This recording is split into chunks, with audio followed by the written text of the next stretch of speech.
Saudações, crente docente. Estamos aqui, mais uma lição. Está no ar o seu SEDcast, o podcast da sua lição bíblica. Eu sou o professor Rafael Neto e estamos estudando a revista, que é Restaurando Visão Familiar.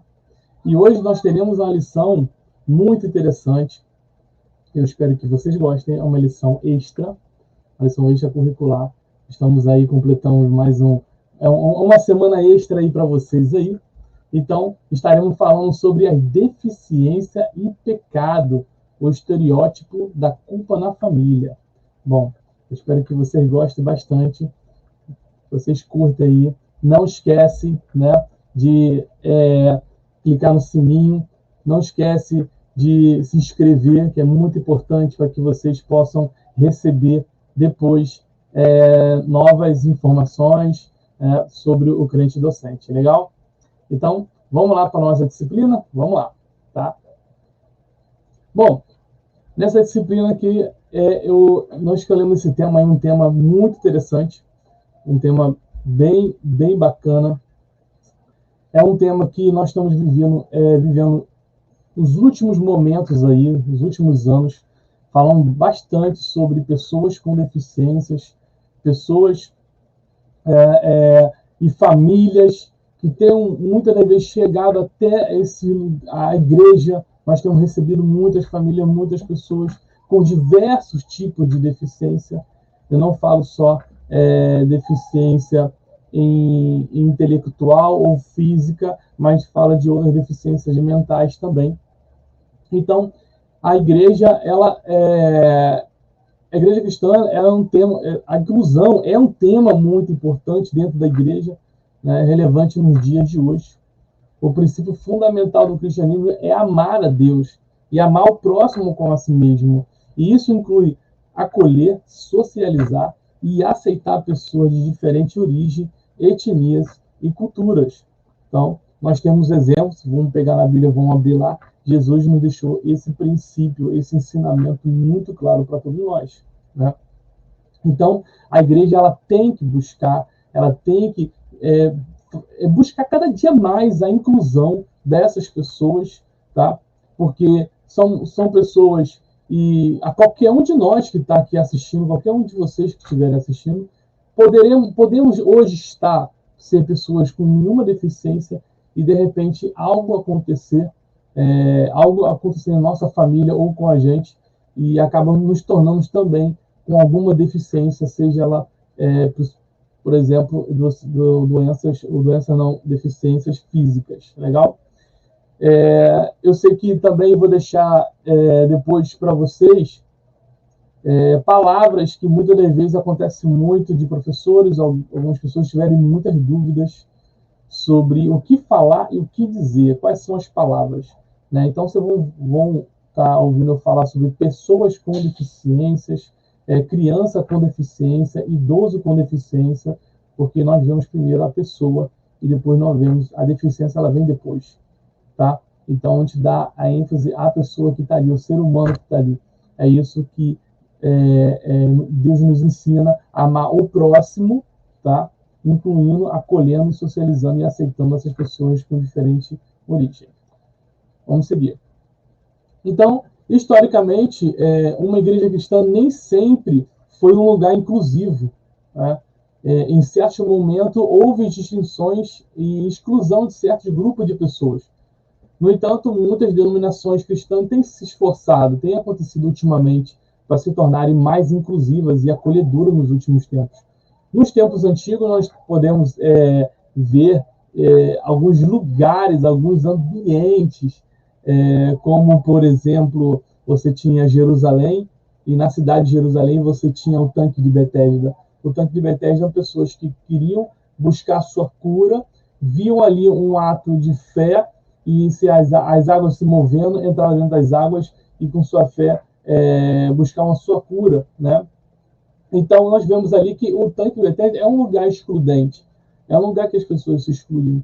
E o mesmo lugar que também recebia várias pessoas de outros lugares. Então, havia festa, havia várias cenas ali, e você tinha naquele mesmo lugar ali lugares que as pessoas estavam dentro ali, poderiam estar no ambiente, mas se sentiam excluídas de toda a sociedade. Hoje em dia podemos dizer que ainda acontece, infelizmente, né? Mas a gente vai estar falando sobre isso em alguns aspectos aqui com vocês, tá bom? Vamos seguir. Bom, no primeiro item, né, nós escolhemos esse tema, deficiências e pecados, né, o estereótipo da culpa na família. Por que esse tema? Porque todos nós, como temos pais, nós filhos, temos pessoas na família, quando descobrimos que alguém da nossa família tem uma deficiência, a primeira coisa que nós pensamos é o quê? Somos culpados de alguma coisa. Algo está errado. Tem alguma coisa que nós fizemos. Queremos buscar culpado em alguém. Não, ou culpo minha esposa, ou a mulher culpa o marido, ou culpa alguém. Não é descendência, é fulano sei de quem. É alguém que traiu. Então, esse estereótipo, né, esse padrão, o significado do estereótipo é esse, é algo padronizado, algo que vem através de um padrão, ele se torna ali algo dentro da nossa família enraizado, né? Enraizamento, fica ali, cria uma raiz. Então, nós, como pais, nunca desejamos que nossos filhos nasçam. A gente não quer que nasçam com alguma deficiência, pois temos medo que eles sofram por meio da sociedade ou fiquem dependentes de um sistema que não sabe cuidar de pessoas com deficiência, não sabe cuidar de nossos filhos. Então, o medo está sempre relacionado em ver que a criança possa se tornar um adulto dependente de tudo. Então, nós temos muito esse medo. E esse medo faz com que nos escondemos. Culpamos alguém, culpamos alguma coisa, culpamos qualquer outra coisa. Né? Mas não queremos ser ali taxado. Né? Então, em outra situação, por esse medo, né, de termos medo ali de sofrer no meio da sociedade, de ficar ali, que nossos filhos sejam dependentes de um sistema, seja um sistema mesmo que seja colocado em uma ala psiquiatria, uma ala médica, ou os pais acabam morrendo, não sabe quem que fica.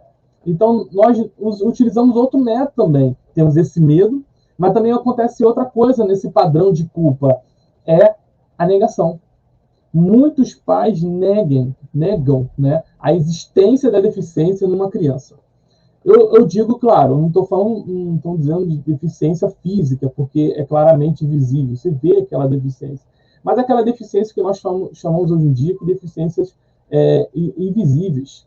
Né? Deficiência, algumas das vezes, que você não percebe a olho nu. Você passa e olha e vê, usam muitas dessas frases, né? Muitas vezes as pessoas usam frases, não parece ser deficiente, mas é uma deficiência invisível, que conforme você entra em contato com essa pessoa, se aproxima, você percebe que há uma deficiência ali, seja ela, por exemplo, na parte mental. Se a gente fala sobre autismo, vocês veem aqui, que é o tema, a qual trabalho bastante sobre isso, no falar, em chamar, em fazer chamado, em dar palestra, dar treinamento. O autismo é uma dessas deficiências que algumas pessoas que têm um nível um pouco mais, não são leves, mas são níveis que dá para se estar no meio de outras pessoas e as pessoas muitas vezes não percebem. Julgam essa criança ou julgam essa pessoa como pessoa bagunceira, né? Vamos dizer assim. Faz muita bagunça, aquela criança que faz bagunça o tempo todo. Então, esses pais sabendo, né, e sente que a criança tem uma dificuldade, né, tem a dificuldade de estar se entrosando com outras crianças e fala, não, minha criança não tem nada não, isso aí é só uma coisinha de criança, isso vai passar, um dia vai passar, né? Então, achando que muitas das vezes o que vai passar ou que ninguém vai notar aquela deficiência.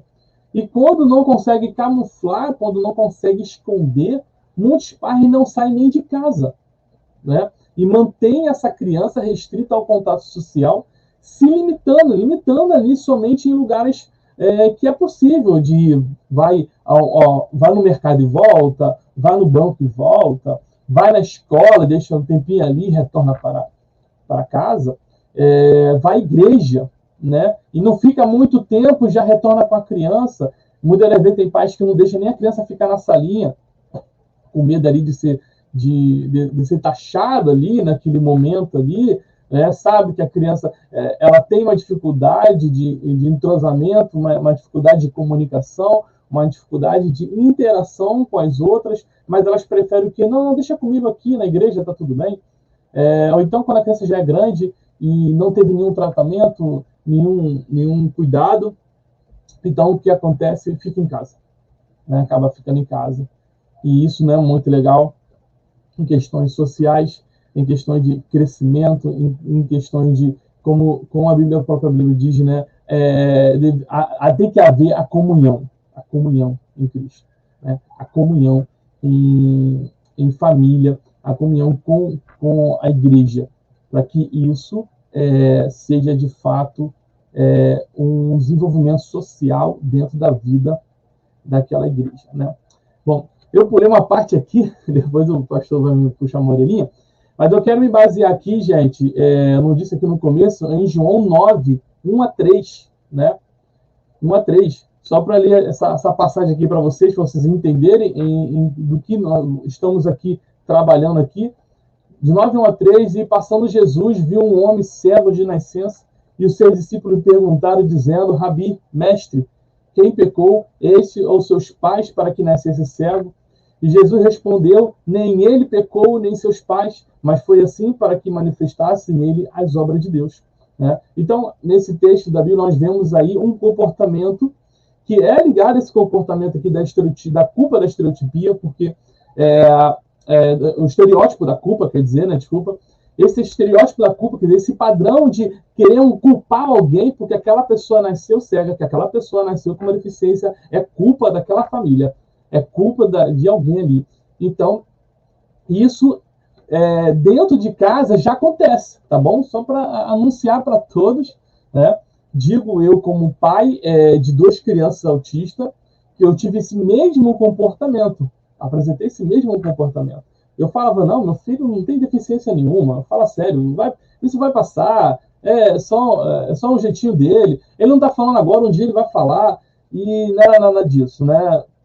Tudo era um momento que eu estava escondendo, tentando camuflar essa deficiência dele, e com vergonha, né, das pessoas. E, na verdade, eu estava querendo mais esconder o meu ego, né? E eu estava atrasando a vida do meu filho.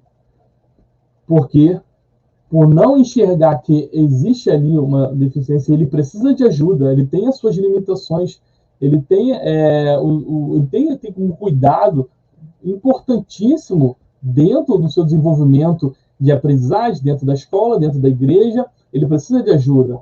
E eu negava isso. Então, a minha negação, o meu ego, estava atrapalhando o seu desenvolvimento. Acredite, gente, isso é real, porque eu passei por isso. Então, o que eu mais peço para os pais, o diagnóstico não é o fim. O diagnóstico não resume o seu filho, a sua filha, a sua criança. O diagnóstico, ele é um ponto que começa ali uma história que você vai ter que começar a preencher esse livro em branco, esse caderninho em branco, começar a criar essa história e desenvolver essa criança. Porque se você não fizer isso, eu tenho visto muitas famílias, tenho chegado para muitas famílias, fazendo algumas mentorias, e família falando, Rafael, meu filho tem 22 anos, como eu gostaria de ter feito no passado alguma coisa, e hoje tem uma consequência, o desenvolvimento, o trabalho para desenvolver vai ser muito mais pesado do que fizesse de uma forma um diagnóstico ou um tratamento precoce. Então, quanto mais cedo eu trabalho com essas crianças, quanto mais cedo eu digo, meu filho tem deficiência e eu preciso ajudar. A negação, ela atrapalha o crescimento daquela criança. Vamos seguir. Outra, como eu já falei, né, outra situação é essa existência, né, essa negação da família, a negação desses pais. Então, o que eu peço muito, eu digo muito para vocês, entendo assim, às vezes nós como professores estamos numa sala e você chega e fala, Rafael, eu sei que essa criança tem dificuldade, eu sei que essa criança ela precisa de ajuda, mas o pai não aceita, a mãe não aceita. Aí eu falo, calma, fique tranquilo. Vou dar um bom exemplo aqui para vocês, anote no seu caderno aí, para não esquecer, eu sei que vocês podem rever esse vídeo a hora que vocês quiserem, mas anote aí no seu caderno uma dica muito legal. Quer ver? Eu vou dar uma dica agora, ó. É uma dica que eu apresento em um dos meus cursos, nos meus treinamentos. Quando você encontrar com um pai ou com uma mãe e você tem aquela desconfiança, nós não podemos dar diagnóstico, tá? Não damos diagnóstico. Não podemos, não façam isso. Ah, seu filho tem TDAH, seu filho tem autismo. Não faço isso. É uma coisa muito simples. Pai, mãe, você já perceberam alguns comportamentos diferentes no seu filho? Claro que quando tu faz uma pergunta dessa, o pai que já sabe que tem um resquício de uma dúvida assim sobre o comportamento da criança, ela vai ficar com um olhar assim, não vai gostar muito, mas calma, você tem que aprender a conquistar essa família, tá? Você tem que aprender a conquistar essa família, a explicar com carinho e falar no próximo passo. É que eu estou muito interessado em saber como é o seu dia a dia, eu quero ajudar, eu quero trazer bastante ajuda para ele ali, para desenvolver outras técnicas. Eu quero buscar mais confiança dele, né? Eu quero que ele confie mais comigo na sala de aula, tal. Aí os pais vão falar, geralmente vão falar assim, que legal, bacana. Aí você continua falando, não, o que eu quero saber como é que ele se comporta em outro lugar, o que ele mais gosta, o que ele gosta de comer, o que ele gosta de brincar. Queremos fazer aqui na sala uma interação muito bacana para que todos se sintam acolhidos. Fazendo isso, vocês estão buscando trazendo essa família para perto de você e mostrando para eles que você está interessado não só de que a criança esteja ali só um domingo de manhã, ou um domingo à noite, ou um dia de semana à noite, e pronto, acabou. Não. Eu quero essa família, eu quero vocês aqui. Eu quero vocês aqui interagindo com a gente. Eu quero que seus filhos interajam bastante aqui dentro da sala com as outras crianças, aprendendo, desenvolvendo, aprendendo a palavra de Deus. Façam isso. Pode ter certeza que essa família vai amar, vai gostar muito, e isso vai trazer um benefício muito grande para a igreja, para todos ali a sala. Isso vai ser muito legal. Legal? Vamos continuar aí. Bom, outro tópico aí, né, é sobre o medo de perder o status social. Esse trecho, né, vou até dar eu olhei aqui esse trecho aqui. No livro de João 9:22, os pais, né, vou ler até a partir do 20 para vocês entenderem. Seus pais lhe responderam e disseram, sabemos que esse é o nosso filho, que nasceu cego. Estou falando aí sobre, né, igual a gente começou lá em João, lá em cima, lá que eu li para vocês, João 9:1-3, sobre o jovem cego de nascença, né? Então, mais à frente no texto, na mesma história ainda ali, os acusadores estavam falando ali, mas aqui são os pais. E perguntaram para ele, esse é seu filho? Ele realmente nasceu cego ali, né? E seus pais falaram, sabemos que esse é o nosso filho. Afirmaram que é o filho deles. E que nasceu cego. Então, afirmaram que é o filho dele e ele nasceu cego.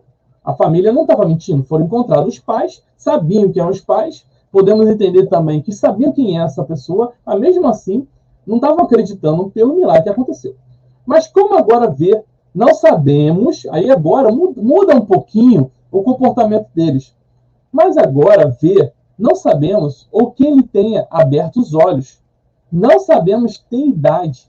Pergunte-lhe a ele mesmo, e ele falará por si. Isso é João 9:21.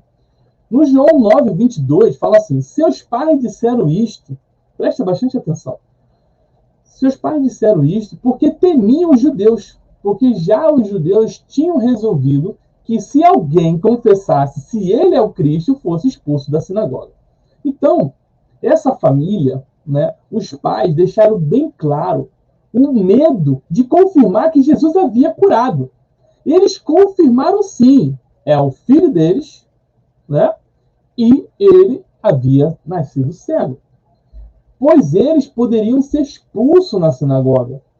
E seria vergonhoso perder esse status. Então, muitas das vezes, essas famílias que negam, né, que o filho tem uma deficiência, eu não estou falando, não são todas as famílias, tá bom, gente? Não são todas. Mas é esse um medo bem no fundo. Porque, como eu falei, é um ego, né? Tem medo, ou tem vergonha, acha que a criança vai parar num manicômio, num hospício. Não, nada disso, né? Observamos que o temor em afirmar que seu filho, que era cego de nascença, havia sido curado. Havia um temor, um medo deles ali. E muitas vezes nós, como pais, precisamos definir qual é a nossa prioridade, família ou status social.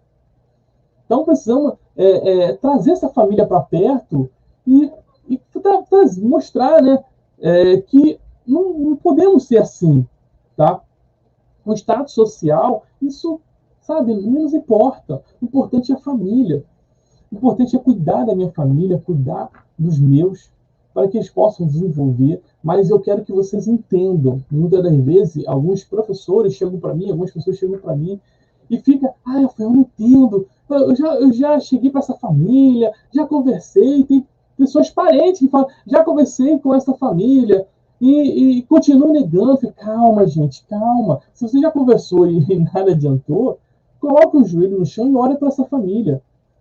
Vamos permanecer que essa família continue na igreja, vamos orar por ela, porque quem vai convencer é o Espírito Santo, vai tocar. Mas o mais importante é que a igreja seja um ambiente acolhedor, né? Que acolha com amor, com carinho, que traz ali essas pessoas e mantém ela para perto. E pode ter certeza, um dia elas vão parar e vão ver, realmente, meu filho precisa de ajuda. Realmente, eu não posso mais me focar no meu status social. É triste. Já vi muita gente esconderem. Gente de qualquer nível, pessoal. Qualquer nível. Seja nível rico, seja pobre. Não depende de qual classe, né? Seja em qualquer momento da igreja. Tá? Muitas vezes as pessoas que querem perder o status, acham que ter a pessoa deficiência é um momento de perder, né? Perder o status. Não, pelo contrário. Você precisa ajudar a sua família, você precisa fortalecer a sua família. Não vai adiantar nada nós salvarmos milhares de pessoas e salvar a nossa alma, ajudar várias pessoas, né, e não salvar a nossa família. Vamos prosseguir. Precisamos romper com as concepções excludentes. Lá no texto, lá em cima, lá, de novo, né, como eu falei aí em João 9:2, tem ali uma concepção excludente ali. Em João 9:2, né, no versículo 2, é demonstrado um comportamento muito comum nos discípulos e de uma sociedade que sempre acha que ter qualquer deficiência é mero castigo de Deus. Ou acha que o motivo do sofrimento é devido a alguma punição vinda de Deus. E muitas pessoas acham que é por isso. Nesse versículo 9:2, está ali naquele momento. Eles falam, quem é que pecou? A criança. Lembra que eu mostrei para vocês, 9:22, que a criança nasceu cego? Os pais confirmam que nasceu cego. Então, quem pecou? A criança dentro da barriga já pecou? Ou seus pais? E é nada disso. Então, essas pessoas criam, quer colocar o tempo todo, né, que aquela deficiência é culpa de alguém. Por exemplo, no livro de Jó 1:8, Deus declara que Jó era um homem íntegro, sincero e reto, temente a Deus, e se desviava do mal. Mesmo assim, os seus julgavam que os acontecimentos ocorriam por causa de algo que ele cometeu. Olha, mesmo comportamento que nós vimos aqui com os discípulos perto de Cristo ali, e vimos também esses amigos acusando Jó. Jó, você está assim porque você errou. Não, você está pagando você por um pecado. Você está pagando isso aqui por isso, por aquilo. Então, estavam querendo. E desde prestar atenção nesse Jó, o que você precisa, meu amigo? Quero estar perto de você, quero te ajudar. Não era nada disso que acontecia. Eles estavam mais preocupados. Alguma coisa você fez, Jó. O que você fez de errado? Né? Provavelmente, isso traz uma percepção ali daquele povo que via Jó. Eles viam isso. Deus via esse homem íntegro. Mas o que o homem não vê é o seu interior. E Deus vê o nosso interior. Deus vê, Deus sabe, sabe o momento mais secreto ali, naquele lugar assim, secreto. Deus sabe de você. Deus sabe de nós. Deus sabe de cada um de nós. E Deus sabia, né, que ele era um homem íntegro, sincero, reto, tendente a Deus. E aquilo tudo estava acontecendo não tinha nada a ver com alguma coisa que ele tinha feito. Né? E vocês conhecem a história de Jó, vão ver. Mas eu quero trazer aqui para vocês esse tipo de comportamento que, infelizmente, a gente vai encontrar sempre em algum lugar na sociedade. E não muda no dia de hoje, infelizmente. Mas precisa combater com esses preconceitos, com as informações erradas. Né? Precisamos vencer contra isso. Próximo. Outra parte também muito interessante, né? Esse tema agora de acolher e não incluir. O paradoxo da empatia. Interessante, né? Você acolhe e não inclui. O que adianta? É um paradoxo da empatia. A empatia é o quê? É o amor, se pôr num lugar, tentar se pôr, não é se pôr, tá? Não é se colocar, mas é você imaginar se você estivesse no lugar do outro, como que seria a sua reação? Se você no lugar do Jó, suportaria? Ele não negou a Deus. Você suportaria? Como é que seria isso? Então, eu tenho um trecho aqui bem interessante aqui, em Marcos 3, de 1 a 3. Quando Jesus entra na sinagoga para ensinar, os fariseus estavam maquinando uma forma de acusá-lo, desacreditá-lo. Porém, Jesus, ao percorrer suas ações, observou ali uma pessoa com uma das mãos mirrada, e ao chamá-lo, ele acolheu e incluiu, chamando para perto, e ainda declara no versículo 4, Marcos 3, 4, né? E perguntou-lhe: é lícito no sábado fazer bem ou fazer mal, salvar a vida ou matar? E eles calaram-se, todo mundo se calou ali, né? Então, naquele momento ali na sinagoga ali, estava todo mundo ali tramando ali e vendo o que Jesus ia fazer. Então, aqui Jesus nos ensina no fato de deixar uma pessoa participar da reunião não garante que estão fazendo bem. Esse homem estava ali no meio dos fariseus, estava ali na sinagoga, ele estava. Olha aí, Rafael, parece que estão incluindo ele, não estava incluindo. É que recebeu ele, deixou ele lá no cantinho. Mas em nenhum momento, ninguém parou ali para, vamos colocar a mão dele, vamos abençoar. Olha a preocupação dos fariseus, de que Jesus não podia curar ali no sábado. Essa é a preocupação deles. Né? A preocupação ali era aquela. E a preocupação deles, se fosse realmente um acolher e incluir mesmo, estava incluindo aquele homem ali, no momento parava, Jesus, calma aí. Vamos curar esse homem aqui, Jesus. Está sempre aqui aos sábados ouvindo a palavra, está sempre aqui na sinagoga, está sempre aqui interessado em ouvir, está aqui querendo participar. Mas eles estavam preocupados, não era com o homem, não. Aí você vai falar, eles acolheram, abriu as portas, o homem estava lá dentro, lá, sentado, ouvindo na sinagoga. Mas incluíram? Não. Por que não incluíram? Porque justamente é isso que estavam vendo ali em Jesus. Vendo que Jesus não poderia fazer a cura, sabendo que ele já tinha feito outras curas, sabendo que estava ali um profeta, estava ali um filho de Deus, sabendo, mas não queriam aceitar, não queriam dizer, não, aqui, não é esse, não é filho dele, não pode curar, é sábado, não pode fazer, né? Não é um profeta que nós pedimos, não é isso. Olha só, estavam preocupados com um monte de coisas, vamos dizer assim, coisas burocráticas, coisas, né, que não poderia ferir a lei, porque esquecendo a pessoa querendo com amor, a pessoa querendo carinho, pois é necessário acolher o próximo e incluir, para que essa pessoa se sinta amada, querida, e que faça parte de um corpo e que tenha os mesmos direitos de todos ali dentro da sinagoga ou dentro de uma igreja.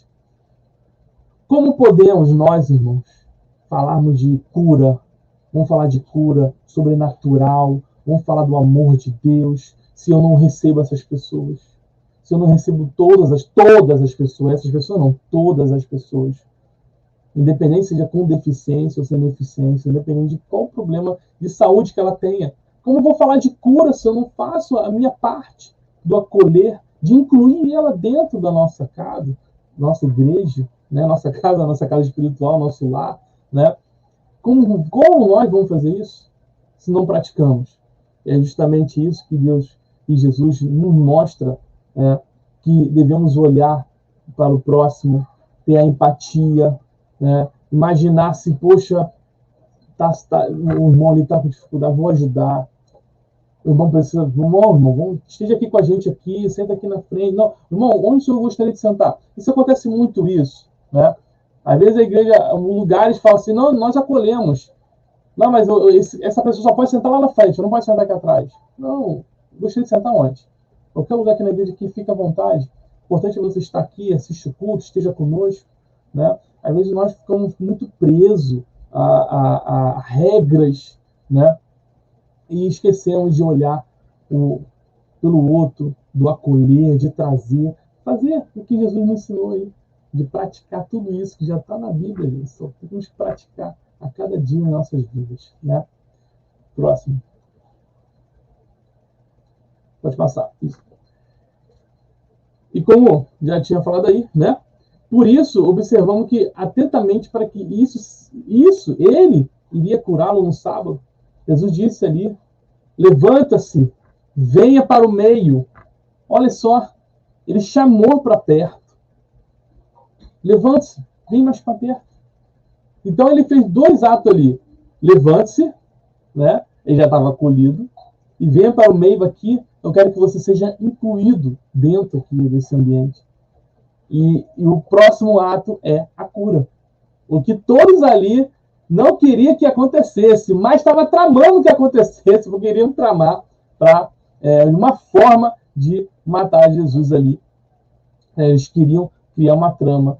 Olha só a preocupação dele, preocupado mais em querer atacar Jesus, esquecendo, né, justamente ele quem mais precisaria ouvir, né, a palavra, ouvir, né, os ensinamentos ali. Isso é muito triste. Mas o que nós não devemos fazer isso. Não devemos só acolher e não incluir. Não se faz mais isso, hein, gente? Vamos acolher, vamos incluir, vamos socializar todas as pessoas com ou sem deficiência. Legal? Vamos seguindo.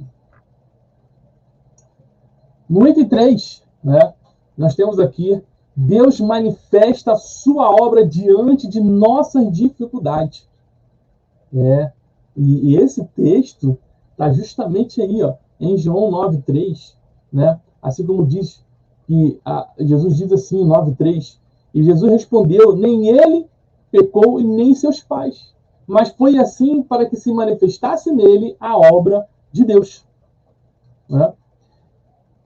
Assim como Jesus disse aí, a glória de Deus se manifesta em nossas dificuldades, para que o seu nome seja exaltado.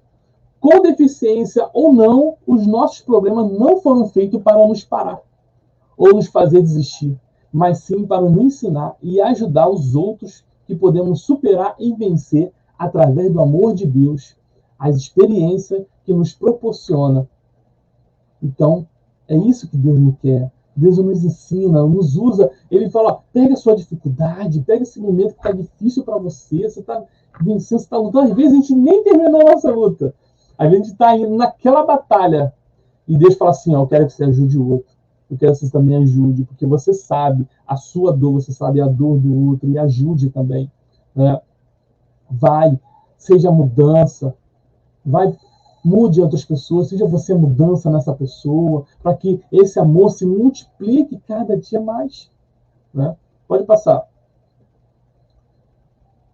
Nós, como igreja, não podemos permitir, né, que famílias que têm pessoas com deficiência em seu lar acharem que tudo isso que está acontecendo seja um castigo de Deus, ou que seja relacionado a algum pecado. Não. Não podemos permitir isso. Não podemos deixar que as pessoas achem, isso é porque Deus está me castigando, porque não é isso. Deus está te usando para que a glória dele se manifestasse na sua vida. Né? Próximo slide. Em Êxodo 3:5, essa é uma história muito linda. Né? Você vê ali, em Êxodo 3:5, Deus separa um local especial para conversar com Moisés. Um lugar onde a sarça pega fogo e ela não virava cinzas. Não se consumia, um lugar onde Deus disse, um lugar santo. Ao Moisés se aproximar da sarça antes de chegar perto de Deus, né? Deus disse ali, tire as sandálias dos seus pés. Então, percebe a importância, né, que Deus nos pede para buscar a sua presença, precisamos nos santificar. Aí eu vou pular direto lá para Êxodo 10, porque eu vou voltar depois para essa parte aqui. Em Êxodo 4, 10 e 11, Moisés utiliza a sua deficiência, né, a gagueira, como algo que poderia atrapalhar os planos de Deus, porém a sua deficiência não era um empecilho. Não era empecilho para Deus. Aí, como assim, Rafael? Ele falou. Ele falou, Senhor, eu nunca fui falar bem, sou pesado nas palavras, sou difícil nas palavras. Esse tipo é uma deficiência, é a gagueira. Moisés utiliza essa gagueira como algo que poderia atrapalhar os planos de Deus. Porém, essa deficiência não era empecilho para os planos serem concretizados. Se fosse impossível, Deus não permitiria Moisés pisar na Terra Santa, pois a única coisa que Deus pediu para Moisés, presta atenção, a única coisa que Deus pediu para Moisés lá em Êxodo 3:5 foi ele tirar as sandálias, e não a deficiência que ele apresentava. Deus quer de nós que sejamos prontos para servir, independente das nossas dificuldades, independente das nossas deficiências. Olha que maravilhoso, irmãos. A única coisa que Deus pediu, Moisés, limpa esses pés, tira a sandália dos teus pés, que o lugar aqui é santo. Ele não falou, Deus pediu, Moisés, você não pode entrar aqui porque você é gago, você tem uma deficiência, nada disso. A deficiência não impede de Deus usar ele. A deficiência não vai impedir o seu filho, a deficiência não vai impedir o seu aluno, a deficiência não vai impedir nada de Deus nos utilizar. Tá? O que vai acontecer é que a glória de Deus vai se manifestar na vida dele e na nossa vida, em toda a nossa família, na sociedade. Deus vai se manifestar. Estejamos prontos para servir, independente das nossas dificuldades. Legal? Vamos passar. E aí que tá, né? Os planos serem concretizados. Se fosse empecilho, Deus não permitiria, gente. Aí tá. Moisés pisa na Terra Santa. A única coisa que Deus pediu para Moisés foi o quê? Só tirar a sandália. E não a deficiência. Não foi a deficiência. Né? Em nenhum momento Deus diz sobre isso. O único momento que ele fala, é só Moisés que diz. Né? Moisés chega um momento e fala, Senhor, eu tenho uma deficiência, eu tenho dificuldade de falar. Deus, isso não vai... Não, eu vou continuar te usando, eu quero é te usar. Vamos seguindo. Conclusão. Chegamos aqui a essa etapa aqui, né? Infelizmente, a negação é o primeiro ato que uma família pensa ao descobrir que tem um filho com deficiência, seguido do medo de ser excluído da sociedade e da igreja. É papel da igreja, nosso papel como igreja, como família, como professores, acolher, incluir, socializar todas as famílias, independente de sua deficiência, para que possam se sentir amadas e poderem viver o inesperável, o inexplicável amor de Deus. Como é fundamental, é maravilhoso a importância, né, de todos acolher, incluir essa família, socializar. Isso é maravilhoso. Vamos estar praticando o que Jesus já colocou ali, né, em seus exemplos no dia a dia. Como isso é muito importante. Bom, eu espero que vocês tenham gostado bastante dessa lição. Né? Não esqueçam aí, tá, de compartilhar esse vídeo para os seus amigos, para a igreja, para vários momentos, tá bom? Essa lição é uma lição extra, A lição da Centroavanço aí, restaurando visão familiar, vai até o 13 e esse é o 14º. Ficou mais um aí que vocês podem estar utilizando, trabalhando com ela, ok? Eu agradeço muito, tá? A participação de todos. E não esquece, ó, ativa o sininho e, né, suas notificações aí, tá? E se inscreva no canal do Crente Docente. Legal? Muito obrigado. Que o amor de Deus esteja com todos vocês. Amém? Até mais.